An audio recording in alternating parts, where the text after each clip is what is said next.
Opposition শক্তিশালী opposition political party ছাড়া কখনো parliamentary form of government successful করতে পারে না। তবে তারেক রহমান সাহেব ক্ষমতায় আসে এমন কিছু যদি করে ফেলায়, অর্থাৎ আবার যদি জনগণ জেনে ফেলে যে তুমি একটু ওর প্রতি দুর্বল হয়েছো, তাহলে এই জনগণ কিন্তু এমনভাবে খেপে উঠবে, এটাকে কন্ট্রোল করা কঠিন হয়ে যাবে। আমার ব্যক্তিগতভাবে আমার দেখা তারেক রহমান সাহেব, আমি যেভাবে তাকে দেখেছি প্রায় ৩৫ বছর আগে, সেই তারেক রহমান তার আজকে তারেক রহমান আকাশ পাতাল পার্থক্য। এবং আমি এই বিষয়টি এই জন্য করব, তারেক রহমান সাহেবকে আপনি যদি দেখেন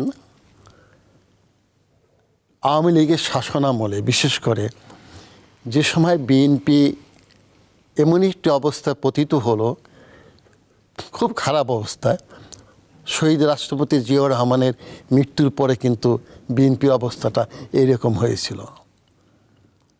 তো ফলশ্রুতিতে অনেকেরই সন্দেহ ছিল যে বিএনপি হয়তোবা ধরে রাখতে পারবে না তারেক রহমান সাহেব। সেই বিএনপিটাকে কিন্তু ধরে রেখেছেন, বিএনপিটা কিন্তু কোনো ভাঙ্গন হয়নি। বরঞ্চ আমি দেখব সবচেয়ে যে ক্রাইসিসটা তিনি শেষের দিকে ২৪-এর নির্বাচনের সময় যে ক্রাইসিসটা তিনি হ্যান্ডেল করলেন সুন্দরভাবে, সেটি হল ওই সময় কিন্তু বিএনপির অনেকেই, আমরা পত্রিকায় দেখেছি, বিভিন্ন জায়গায় আলাপ আলোচনায় শুনেছি, একটি অংশ চিন্তা ভাবনা করেছে বিএনপি কেন ইলেকশনে অংশগ্রহণ করে না। এমনকি বাতাসে যেটা বাংলাদেশের রাজনীতিতে ভাসে, সেটি কোনো অনেক সময় দেখা যায় সত্যি হয়ে যায়। বাতাসে কি ভেসেছিল যে ১২০টি আসনের মাধ্যমে বিএনপি নির্বাচনে যাবে। এবং আমি নিজেই শুনেছি এবং পরে পেপারে কিছু দেখেছি, নির্বাচন যখন হয়ে গেল, আওয়ামী লীগ যখন নির্বাচন করে ফেলল, অনেকেই হতাশাগ্রস্ত হয়েছিল বিএনপির, যে নির্বাচনে আমরা কেন গেলাম না। ১২০টি আসন নিয়ে তো অপোজিশনে বসতে পারতাম, কিন্তু এর মধ্যে সবচেয়ে বেশি ভূমিকাটি পালন করেছিল বেগম খালেদা জিয়া এবং তারেক রহমান।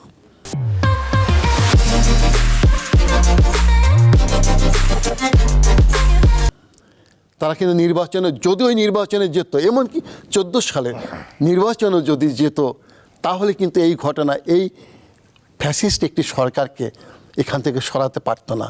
কারণ বিএনপি যাওয়া মানে বৈধতা পেয়ে যাওয়া। অনেকে বিশ্বাস করতে কি না, নির্বাচন তো ছোটোখাটো কারচুপি তো বাংলাদেশে হয়, কিন্তু বিএনপি না যাওয়ার ফলশ্রুতিতে সারা দুনিয়াকে দেখাতে পেরেছে এটি প্রকৃতপক্ষে কোনো নির্বাচন না। পরবর্তী পর্যায়ে আওয়ামী লীগ ১৮ সালে যে রাতে নির্বাচনটি করলো, ২৪ সালে নির্বাচনের মাধ্যমে তো একদম রাজনৈতিকভাবে দেউলিয়া হয়ে গেল। সেই ক্ষেত্রে তারেক রহমানের রোলটা কি দেখি পজিটিভ রোল, একটি শক্তিশালী সুন্দর রোল পালন করেছে পার্টির জন্য, অ্যাট দ্য সেম টাইম দেশের জন্য। আজকে যে পরিবর্তন, যে ছাত্ররা বলতেছে, অনেকেই বলে যে আমরাই করেছি, না আপনারা করেননি। এটি কিন্তু দীর্ঘদিনের যে কর্মকাণ্ড, তার এই ফসলটা কিন্তু বিএনপি হাতে নিতে পারেনি। ফসলটা নিয়েছে বিশেষ করে ছাত্ররা, কিন্তু আসল কাজটি করেছে কিন্তু বিএনপি। আমি জামাতকে কিন্তু বলবো, বিএনপি জামাত ঐক্যবদ্ধ ইসলামিক যে পার্টিগুলো ওই সময় কাজটা করেছে। ফলশ্রুতিতে এই পরিবর্তন এসেছে। আওয়ামী লীগকে যে সরানো কত দুর্বিষহ ছিল, তার অন্যতম কারণ যেটা আমরা এখানে আলোচনা করেছি, শক্তিশালী এমন একটি প্রতিবেশী রাষ্ট্র ছিল, যেই রাষ্ট্রটি এমন একটি ফ্যাসিস্ট সরকারকে সমর্থন দিয়েছে, ওই সরকারকে সরানো খুব কঠিন ছিল। ফলশ্রুতিতে দেশীয় এবং ইন্টারন্যাশনাল অ্যাক্টরসরা যারা একটু ইনভলভ হয়েছিল, ওই ইনভলভের জন্যই আমার মনে হয় ভারত আর কুলিয়ে উঠতে পারে নাই। এবং সেই ক্ষেত্রে তারেক রহমান সাহেবেরও বিশেষ ভূমিকা। ওই আন্দোলনের শেষ পর্যায়ে আমরা দেখব বিএনপির বড় বড় নেতারা কিন্তু আসেনি, কিন্তু বিএনপির সমস্ত কর্মীরাই মাঠে নেমেছিল। বিশাল কর্মী বাহিনী। তারেক রহমান সাহেবের ইঙ্গিত না হলে কি এই অভ্যুত্থানের কর্মীরা নামতে পারতো না। ইঙ্গিত ছিল বিদায় জনতা পেয়েছে, জামাত ইসলামিক সংগঠনগুলিরও সাপোর্টারদের পেয়েছে, যারই ফলে ছাত্ররা আন্দোলনটাকে সাকসেসফুল করতে পেরেছেন। আমার সংক্ষেপে আমি একটু শেষ করে দিয়েছি, তারেক রহমানের আরও প্রয়োজন হচ্ছে কেন, এই পার্টিটি প্রকৃতপক্ষে, বিএনপি হচ্ছে বর্তমান প্রেক্ষাপটে একটি বড় পার্টি।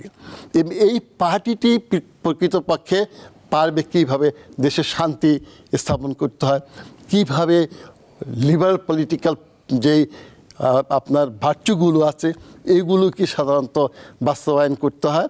আরেকটা দিক হচ্ছে, আর সব বড় দিকটা হচ্ছে বিএনপিকে সাথে সাথে এমন কিছু রোল পালন করতে হবে যেখানে একটি মাত্র শক্তিশালী পার্টি যদি থাকে গণতন্ত্র হয় না, ওইখানে স্বৈরতন্ত্র হয়। একটি অপোজিশন পলিটিক্যাল পার্টি থাকতে হবে, মাস্ট। পার্লামেন্টারি ফর্ম অফ গভর্নমেন্টে অপোজিশন পলিটিক্যাল পার্টি যে মাস্ট। অপোজিশন, শক্তিশালী অপোজিশন পলিটিক্যাল পার্টি ছাড়া কখনো parliamentary form of government successful করতে পারে না। সেই ক্ষেত্রে কিন্তু ভিন্ন আঙ্গিকে চিন্তা ভাবনা করতে হবে। লিবারাল পলিটিক্যাল পার্টি হিসাবে বিএনপিকে অনেক করণীয় উদার হতে হবে এবং তার করণীয় কাজগুলো ওইভাবে করতে হবে।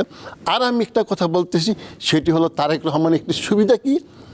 তারেক রহমানের বড় সুবিধা হচ্ছে জিয়াউর রহমান যেভাবে যে কোটি বছর দেশ শাসন করেছে ওই পলিসিগুলো নিলেই কিন্তু হয়ে যায়।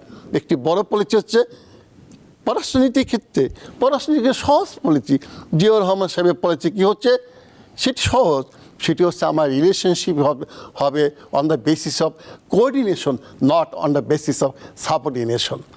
আমার সাথে ভারতের সাথে, বিশেষ ভারতকে আমি এখানে আনি, তার সম্পর্ক বন্ধুত্বপূর্ণ সম্পর্ক, তার সাথে তো আমার সাবঅর্ডিনেশন হবে না।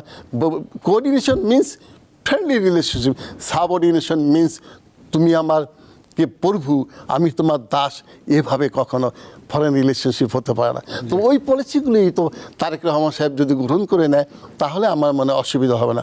তবে তারেক রহমান সাহেব ক্ষমতায় আসে এমন কিছু যদি করে ফেলায়, অর্থাৎ আবার যদি জনগণ জেনে ফেলে যে তুমি একটু ওর প্রতি দুর্বল হয়েছো, তাহলে এই জনগণ কিন্তু এমনভাবে ক্ষেপে উঠবে, এটাকে কন্ট্রোল করা কঠিন হয়ে যাবে।